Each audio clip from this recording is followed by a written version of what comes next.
星級論證。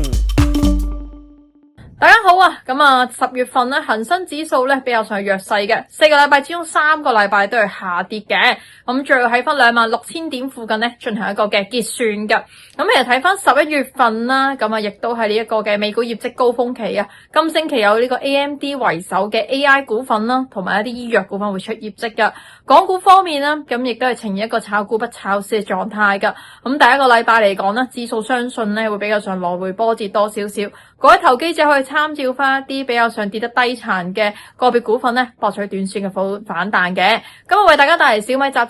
110嘅好倉噶，咁見到佢啦係翻50幾蚊呢個位咧，輾轉下跌去翻40蚊邊嘅。其實你見到佢翻呢一個嘅汽車銷售方面啦，亦都係唔錯噶，上個月亦都有4萬架嘅車輛。咁手機啊或者係呢一個家電方面咧，其實睇翻上一個業績都唔錯嘅。短線嚟講咧，有可能有一個大幅嘅反彈噶。咁各位投機者可以考慮翻10% 價外嘅認購證好倉啦。如果跌出5% 咧，就要做一個止損動作啦。月頭走勢比較上波動，咁大家咧都係要呢個緊握扶手同埋順勢而為啊！記得幫我睇明，You everything。小米喺10月份咧算係一隻弱勢股嚟噶，不過啱啱呢個週末呢，習主席就送咗2部小米手機俾韓國總統，咁見到喺星期一翻嚟呢，小米個股價都受到相關嘅消息帶動，有所反彈嘅，而且反彈嘅幅度呢亦都大過其他科技股，例如啦騰訊同埋阿里巴巴。咁睇下消息會唔會呢令到小米近排直弱咗之後成為一個反彈嘅動力啦。咁如果俾啲好倉工具大家參考翻嘅話呢，跟進翻炮姐睇好短線小米嘅部署，咁進取啲嘅投資者可以用牛證嚟考慮嘅，編號就係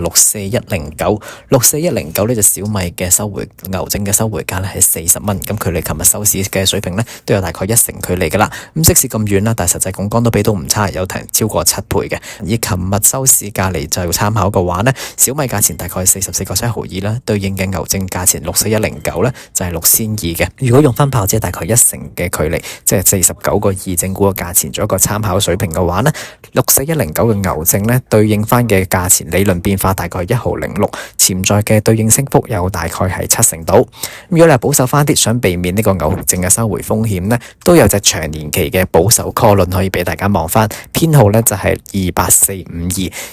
呢隻小米嘅 call 輪呢，到期日係2026年嘅8月，咁相當長身噶啦，實際槓桿都俾到4.5倍。咁同樣用翻琴日嘅收市價嚟做一個參考價嘅話啦，如果用翻1成嘅潛在升幅，正股49個2做一個參考水平嘅話，28452嘅 call 輪假設持貨1個星期嘅時間值損耗同埋人生波幅不變嘅話呢，對應嘅28452嘅 call 輪價錢大概就9仙，比起琴日收市價6仙1呢，潛在有接近5成嘅升幅噶。